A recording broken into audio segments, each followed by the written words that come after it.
Hello there, and welcome to Dharma Science Radio, your one-stop shop for the most potent and foundational human design awareness that I could possibly deliver to you on this day. My name is Ian, and today we're talking about someone you might know. Today we're talking about Elon Musk. And so the first thing I'd like to say is that Elon, if you happen to watch this or become aware of it and would like it removed, I will honor that because I'm about to air some dirty laundry out here in the public. I really need to get more views. I really need to get this knowledge out, and I need to share what's inside of me. I need to get this message across like the Clarion costume I'm wearing since I began this Saturn return. So without further ado, let's dive right on in.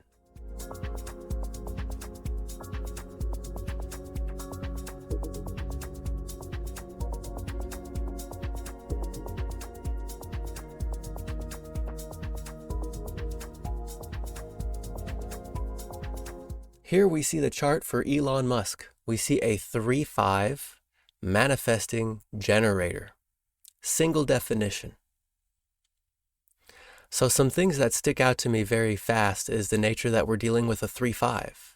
So we're dealing with a personality that locks in on things and makes a bond, connects, and then disconnects and disengages from that bond, breaks the bond. There is this theme of bonds made and broken and made and broken and made and broken and made and broken. This thing we call trial and error on the material plane. And so you might have seen that he says things that might upset people, or he does things that might upset people. The third line can be very controversial in that sense that we tend to push to the very limit. We tend to find the barriers of things by pushing to the limit and learning through trial and error of what does or doesn't work based on our own direct firsthand experience. And so the thing about this is that third line personality has a fifth line underneath it. And now if you were listening to the previous episode on Ra'uruhu, you know that the fifth line receives positive expectation from others to deliver the goods, to deliver the message, to be the savior, to really make the difference, and to be practical in what they're doing. Now, every time that Elon does something, practical and valuable, people spread the message. Look what he did. It's so wonderful. And every time he does something people don't like, they spread the message. They go, oh my God, can you believe he said that? Can you believe he did that? I cannot comprehend why someone would ever do something so horrible. So there is this powerful notion of fame and infamy. There is a powerful reputation behind the fifth line. And when the fifth line is in the unconscious, it means that people are projecting upon your body. They're projecting upon your unconscious, and you're not necessarily easy to identify with what's going on in the unconscious. You simply have a third line in your personality that is making and breaking bonds with all kinds of different things and people and places. And so something interesting about this is the exaltation and the detriment. You'll see that over here, we have the 18.5 in the design earth. This is detrimented in the line of therapy. The mental patient, chronic instability and potential madness, where relationships cannot assist in correction, the potential of mental instability. Now, I've seen a little bit of Elon's work and what he said, say, on a Joe Rogan, and he's spoken about how other people wouldn't want to be in his mind or to live his life. And that comes a lot from the way in which he grounds himself into the earth. The fact that he has this detrimental 18th gate in the fifth line of therapy, that he needs to correct things, to work on what has been spoiled, to really correct the problems of the past so that we can go forward into the future in a good way. And yet this line of therapy requires the recognition of a problem and to accept that it is beyond one's power to solve it alone. And so if he tries to do everything all on his own, he might find that there's lots of trouble, there's lots of problems, and he might also find that other relationships might not be able to help him very much, and that could draw him towards madness. And so if he was aware of this, it wouldn't be such a big deal, Because if you're aware of the madness of your own life and your own mind, and you can see it as a mechanic you were born with, then you're not likely to be so mentally identified with what's going on, and you're not likely to make it into something that it is not. Because the joy of these is that no matter whether you have an exaltation or a detriment, that does not mean it is always bad or always good. The not self gets the worst of everything, even the exaltations. And the true self gets the best of everything, even the detriments.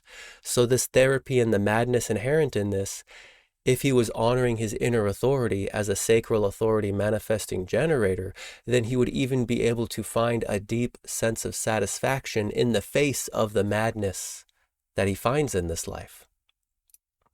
And on the other end, the personality earth, this line of aliveness this gate of aliveness in the line of electricity. The individual whose electric vitality creates its own stimulation and is not dependent on others. The energy to fuel independent stimulation. So isn't that quite a wonderful little paradox right there? This notion that his personality creates its own independent stimulation, and yet to really ground his body into the earth, he needs to have therapy. He needs to have people who can support him with positive personal relationships so that the madness doesn't really get to his head.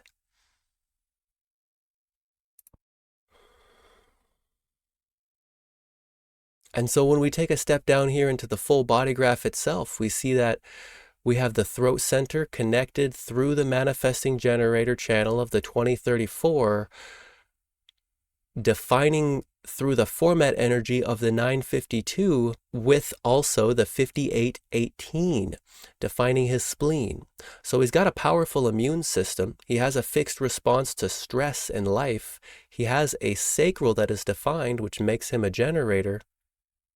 And he's got a defined throat, which means he has a specific way of communicating himself. And the primary way of communicating for this configuration, the 2034, is I am very busy right now, in this case, concentrating on correcting the patterns. You see, this 1858 is all about how can I joyously correct the patterns so that we can go forward into the future. This is a collective logical channel. So it's not about his personal patterns necessarily so much as it is about the collective, all of us. How are we as a collective functioning in order to go forward into the future safely with security? And being that he develops many different technologies and he runs different businesses in order to, well, it seems like the intention is to build a better future. That is at least the spoken intention. We can see that right here through this 1858, this need to bring correction to things and this need to, let's say, have his own judgment, his insatiability because things are not good enough. They need to be better. Things need to be better. Things need to be better, and they really need to be better. And he's going to sit down and concentrate on it through this format energy of concentration because he's very determined in what he does.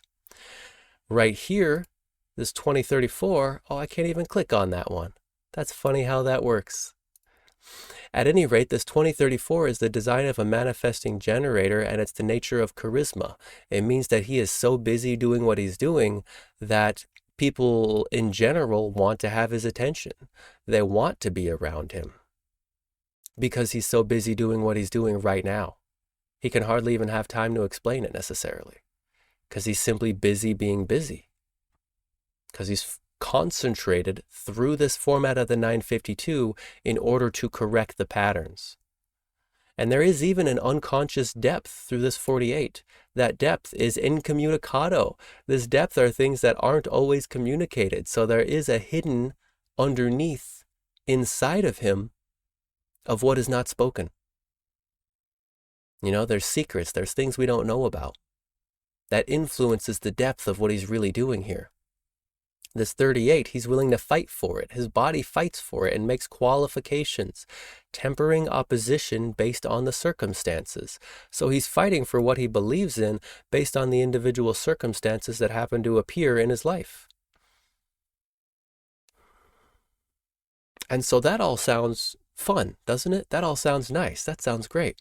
However, the thing is, I don't think he's really trusting his inner authority or his type strategy. I don't think he's waiting to respond for anything in life. I think he's going out of his way to make it happen. And so what are the themes that his mind are being identified with as he's making all this stuff happen? Well, first and foremost, it's between these two right here. Firstly, the ego center. This is the most powerful not self pole that we have. This is the need to prove one's worth. This is the need to receive approval from others. So there are those that he cares about. There are people that he wants approval from. And the thing is, it's this 40th gate hanging in that undefined ego means that he'll deny it. And he'll have humility about it. There's a calculated mode in deliverance to avoid attracting the attention of negative forces. So you see that it's very possible that he would avoid attracting certain negative forces that allows him to actually go forward and find some success in what he's doing. Because not only is he seeking approval from people, he has a natural way in his own energy, in the way he moves through space and time, to avoid attracting the energy of negative forces. Now, when somebody gets as big as he is on the popular stage, you're going to attract all the forces that are around, period. Because you're simply that big of a person. Like, a lot of people know his name and a lot of people know something about what he's done and they've heard this or they've heard that. He is a fifth line after all. So they've either heard about all the good that he's done or they've heard about all the horrors that he's done. Either way, he'll probably deny that he cares what you think. And yet he really wants your approval. Because the thing is, he's way too busy avoiding every problem he could possibly imagine. Everything he's doing is trying to avoid all the problems that life brings him. Because if I can avoid the problems, then I'll receive the validation I'm looking for. Over here in the undefined G, this is looking for love and direction outside of oneself. So Elon is quite literally looking for someone to provide direction in his life. He doesn't have a consistent sense of direction. And if he's identified with his thoughts, then he's going in there, he's getting wrapped up about things that don't matter, pretending to be certain about it because he has some kind of logical opinion in there, and he's got a voice to be able to speak his own perspective. Though what he really wants is to find some direction. He wants to receive validation from somebody where they can avoid problems together and they can relish in the direction that other person gives him, because then he can be certain about something that doesn't matter. You know, he can use this fourth gate to provide answers. Let me give you all these answers because I've got all these opinions and I can break it down and give you some words in order to avoid the problem, find direction, and receive validation. That's what he really wants, you know? That's what his not self mind really wants. It wants to receive validation for other people as they avoid problems, because then he has a consistent sense of direction in life. And he can be certain about something that doesn't matter.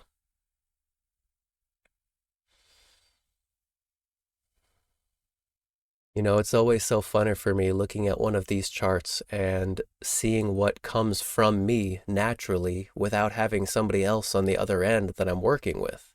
When I'm speaking with somebody directly, you know, you have your own life and you have your own things going on, and we can communicate back and forth, and I can see what's relevant and important for you on your next step of consciously evolving.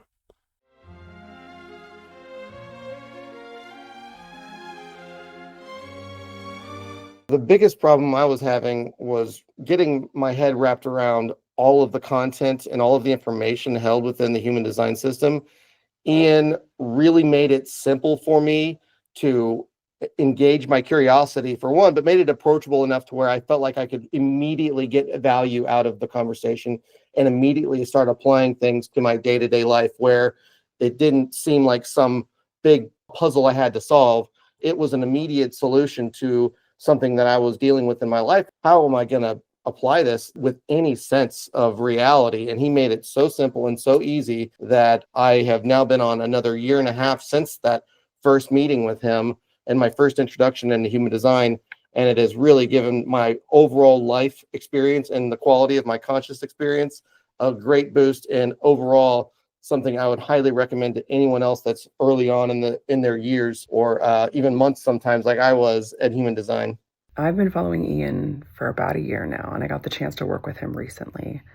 The way that his knowledge of human design expands when you're in his presence to fit what you need exactly is something that is a joy to work with and a joy to see live in person. Oh my gosh, this session was so unique because Ian really made it feel like I didn't have to worry about expectations. I didn't have to have a certain outcome be a certain way, and really helped me understand that I could just kind of ease my way into this. And he was so conversational about it that it felt like I looked up and the time had gone so quickly that I wasn't expecting it to be as much value as it was for as easy as it felt.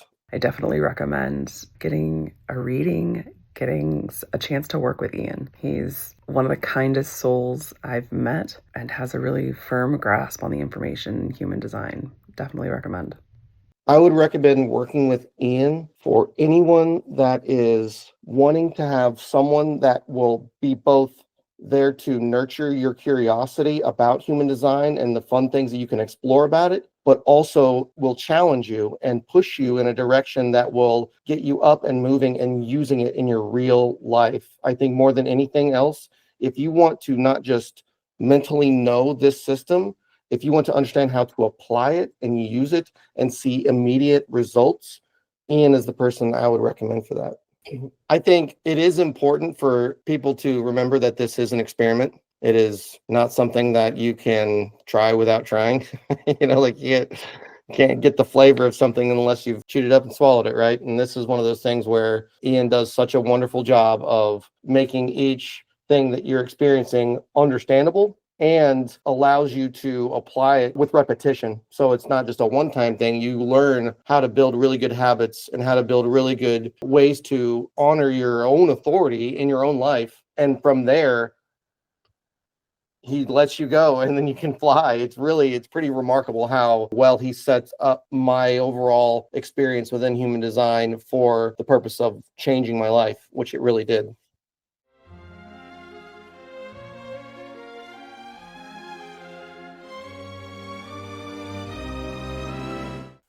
Whereas here, it's like, well, what do I see? What's important to me to share in this moment about this chart that happens to belong to Elon Musk?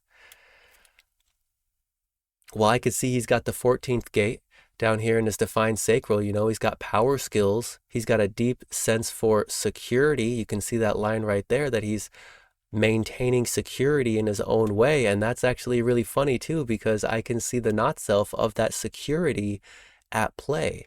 When he bought Twitter, when he changed it to X, the whole movement was that it's now a platform for free speech. And people are back on there who have said different things, and wonderful, we can speak and we're not going to be censored by the government anymore. That sounds great to me. And then the reality is, when you talk bad about him, people have been blocked for that. Not that they said anything wrong, simply because they badmouthed him. And as the leader of that group called Twitter or X, they have been censored because it goes against his personal security. It's like, no, you can't badmouth me. I'm the head here. Funny how that works, isn't it? How the not self can take any beautiful line, any wonderful truth, and distort it into nonsense. Because the thing is he's a frustrated being. He most likely does not get very much satisfaction in this life. Perhaps he finds pleasure. Perhaps he finds pleasure in order to dull his senses and deal with the frustration. However, that does not truly dissolve the frustration in the light of truth like genuine satisfaction does. And so my invitation for you, Elon, if you see this, reach out. Let's have a conversation. Let's dive into this, because I'd love to see you as a satisfied being and not one of frustration that's, busy proving your worth by avoiding problems that don't matter. You don't have to pretend to be certain about anything. I know you don't know anything up in there, because I'm the same way. I can be really logical too. And yet I don't know anything. And that's okay. It's not a big deal. I don't have a consistent sense of direction in life, and that's okay. It's not a big deal because I know about it, because I'm aware of it. So that's about all I have at the moment. Hope you're having a wonderful day. Take care. Bye for now. If you have enjoyed the show and would like to learn more about how all of this applies specifically to you, then kindly refer to the link in this video's description, Private Consultation. Here, we can dive into all of the details together in a recorded call. May your signature vibration of satisfaction, success, peace, and surprise find you in a good way.